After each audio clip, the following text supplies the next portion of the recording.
नमस्कार दोस्तों, एक बार फिर से स्वागत है आपका हमारे YouTube channel mister Nadeem life of Uttarakhand में। दोस्तों, जैसा कि आप सबको पता है कि हम अपने YouTube चैनल के माध्यम से उत्तराखंड का संपूर्ण सिलेबस निःशुल्क पढ़ा रहे हैं, जिसमें हमने उत्तराखंड में अपनी 2 वीडियो के माध्यम से उत्तराखंड की भौगोलिक स्थिति को जाना और उत्तराखंड जिले सीरीज में हमने कुमाऊं के 2 जिले चंपावत और बागेश्वर को देखा है और विस्तार पूर्वक उनकी स्थिति पर चर्चा की है। आपने हमारी पिछली वीडियो को नहीं देखा है तो आप वीडियो की प्लेलिस्ट में जाकर सभी वीडियो को देख सकते हैं और चैनल पर नए हैं तो चैनल को सब्सक्राइब कर लें। आज हम अपने आगे का सिलेबस में हिंदी को शुरू करने वाले हैं। हिंदी विषय ऐसा विषय है, आप किसी भी स्टेट व सेंटर के एग्जाम की तैयारी कर रहे हो, चाहे वह एसएससी के माध्यम से पूछा जाए, यूपी पीसीएस के माध्यम से पूछा जाए, UPSSC, UK PCS, UK SSC, SSC GD, अन्य कोई भी वनडे एग्जाम जिसके सिलेबस में हिंदी को दिया हो, उनके लिए यह वीडियो बहुत ही महत्वपूर्ण होने वाली है। आज हम हिंदी में वनमाला का टॉपिक शुरू करने वाले हैं। वनमाला हिंदी में ऐसा टॉपिक है जिसमें से 101% क्वेश्चन बनते हैं। उसमें आज हम शुरू करने वाले हैं वन रचना। सबसे पहले हम जानेंगे कि वन होता क्या है। मुख से निकलने वाली प्रत्येक सार्थक ध्वनि को वन कहते हैं। इसलिए ध्वनि की अभिव्यक्ति की न्यूनतम इकाई मानी जाती है, यानी कि सबसे छोटी इकाई ध्वनि की वन को मानी जाती है। हिंदी में वनों की मूल संख्या 44 है और कुल वनों की संख्या 52 है। हिंदी के वर्णों का वर्गीकरण, इसका वर्गीकरण 3 रूपों में हुआ है। ध्वनि की सबसे छोटी इकाई है वन। लघुत्तम वाक् ध्वनि को कहते हैं वन। वनों के समूह को कहते हैं वनमाला। वनों के समूह को कहते हैं वनमाला। वनों की कुल संख्या होती है, कुल संख्या, अगर कुल संख्या की बात करें तो ये होते हैं 52 और मूल संख्या की बात करें तो ये होते हैं 44। हिंदी के वनों की वर्गीकरण 3 रूपों में हुआ है। पहला है हमारा उच्चारण के स्थान पर, दूसरा है वायु स्वैग के आधार पर वर्गीकरण, तरातत्वों के आधार पर वर्गीकरण। हम उच्चारण के स्थान पर वनों का वर्गीकरण। संपूर्ण वनों को 2 रूप में बांटा गया है। पहला है स्वर वन, दूसरा व्यंजन। स्वर वन स्वतंत्र होते हैं और जिनके उच्चारण में कम समय लगता है, स्वर कहलाते हैं।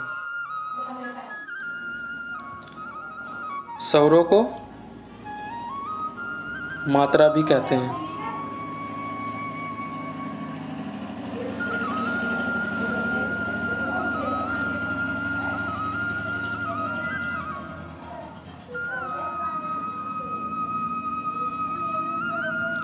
जिनकी संख्या 11 है।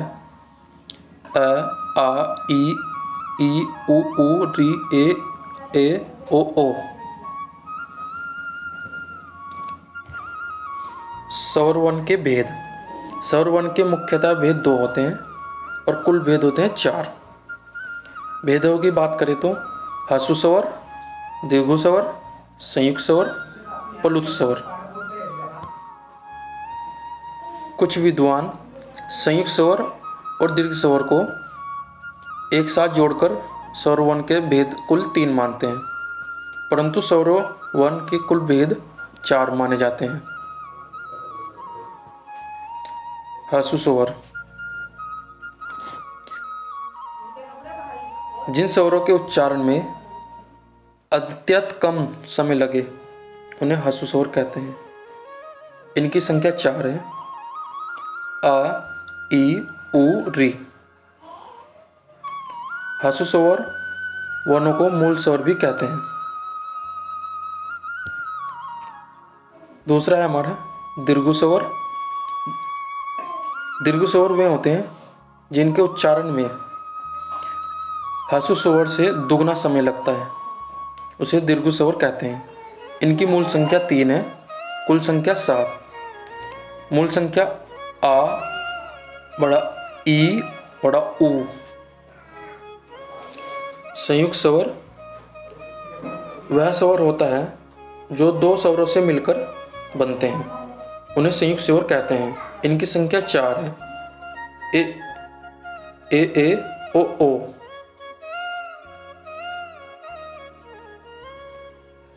ए शब्द आ बड़ा आ ई से मिलकर बना है ए शब्द।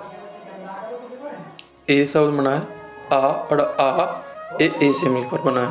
ओ आ उ से मिलकर बना है ओ मिलकर बना है आ ओ से। ए मिलकर बना है आ ई से ई से। ए बना है आ बड़ा आ ए। ओ मिलकर बना है आ उ से। ओ बन के मिलकर बना है आ उ ओ से मिलकर बना है। कुछ विद्वान संयुक्त स्वर वर्ण को दीर्घ स्वर वर्ण के साथ जोड़कर दीर्घ स्वर वर्ण की संख्या 7 बताते हैं। चौथा है हमारे प्लुत स्वर वर्ण। प्लुत स्वर वर्ण जिस स्वर के वर्णन के उच्चारण में हर्षु स्वर से 3 गुना अधिक समय लगे उसे प्लुत स्वर वर्ण कहते हैं। इनकी संख्या 1 है। ओम, इसको प्लुत स्वर कहते हैं। कुछ विद्वान प्लुत स्वर वर्ण को जोड़कर हिंदी में स्वर वर्ण की संख्या 12 बताते हैं और कुछ विद्वान दीर्घ स्वर तथा लृ को जोड़कर हिंदी में स्वर वर्ण की संख्या 14 मानते हैं, परंतु हिंदी में स्वर वर्णों की संख्या 11 है।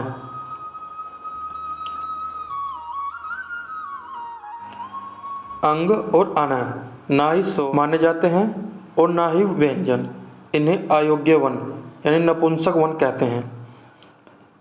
अंग को अनुस्वर कहते हैं, अना को विसर्ग कहते हैं।